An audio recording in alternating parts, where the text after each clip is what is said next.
We're continuing in Masechet Megila, Perek Aleph, Mishnah Tet. We're still in the en bens. There's no difference. And then in Perek Bet, we'll get back to talking about actual Megillah stuff. So here, en ben Kohen Mashuach b'shemen hamishcha lemerube begadim ela paraba al kol mitzvot. So, in the time of Moshe Rabbeinu, we know in the Torah, there was something called shemen hamishcha, the oil that was used to anoint Kohen Gadols. That was also the word Mashiach. We're longing for the Mashiach. Mashiach means the anointed one. So they had special oil that was used to anoint the Kohen Gadols and to anoint the vessels in the Beit HaMikdash. But in the time of Yoshiyahu, toward the end of the first Beit HaMikdash, that oil was buried, and there was no more oil left from the time of Moshe Rabbeinu, and they didn't know how to make it properly. So Kohen Gadols, subsequent Kohen Gadols, were only Kohen Gadols by putting on the clothing, and they didn't get anointed. Now the Mishnah says, what's the difference then between an anointed Kohen Gadol and a non-anointed Kohen Gadol? The only difference is par habal kol mitzvot, is along the Torah that it's called par elim davar. Let's say a Kohen Gadol gives a ruling about a law that has to do with karet. Let's say something to do with Korban Pesach, which is karet, or Brit Milah that has to do with karet. So let's say the Kohen Gadol gives a ruling and says, you're allowed to do that. The guy that asked the question did it, and the truth is the Kohen Gadol realized, no, I made a mistake. I just caused this person to violate a karet. So, in that case, the Kohen Gadol brings an offering, a sin offering, and that offering was a par, was a bull. That was the case when the Kohen Gadol was anointed.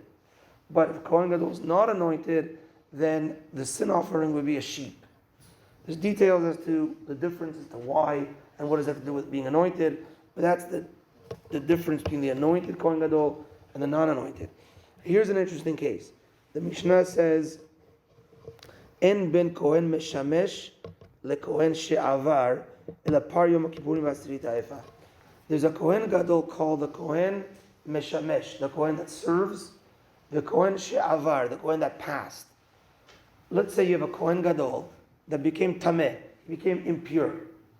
So there always needs to be a Kohen Gadol that's functioning, because every day there's services in the Beit HaMikdash. So if this Kohen Gadol became tameh, he touched the dead body accidentally, etc. So you need a replacement Kohen Gadol. So they would bring a regular Kohen, however they would do it, and they would anoint him, they would make him Kohen Gadol, interim Kohen Gadol. Now, let's say Kohen Gadol number 1 becomes pure. He's finished with his impurity. He gets his job back. Now this Kohen Gadol that was the interim does not get demoted back to a regular Kohen.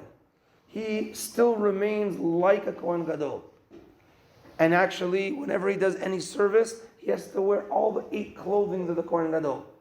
Also, he has the laws that he has to marry a lady that was never married before. He can't marry a lady that was a widow. He has all the laws of a Kohen Gadol. The only difference is, the Mishnah says, Par Yom Kippurim v'asirit ha'efa. On Yom Kippur, there was a special korban that was offered by the Kohen Gadol. Only one Kohen Gadol does it, not the second interim guy. Also, every day, there was 10 loaves of bread offered by the Kohen Gadol. 5 in the morning, 5 in the evening, offered by the Kohen Gadol. That was only the regular Kohen Gadol, which is called Kohen HaMeshamesh, not the Kohen She'avar, not the interim.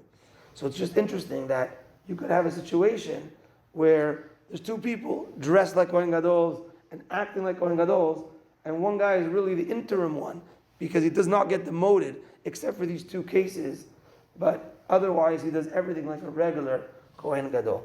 Okay, that's that for today. We'll continue tomorrow. Amen ve'amen. Rabbi Hananiah ben Akashia אומר רצה הקדוש ברוך הוא לזכות את ישראל לפי החיבה לתלמוד שנאמר אדוני חפץ זמן צדקו יגדיל תורה וידיר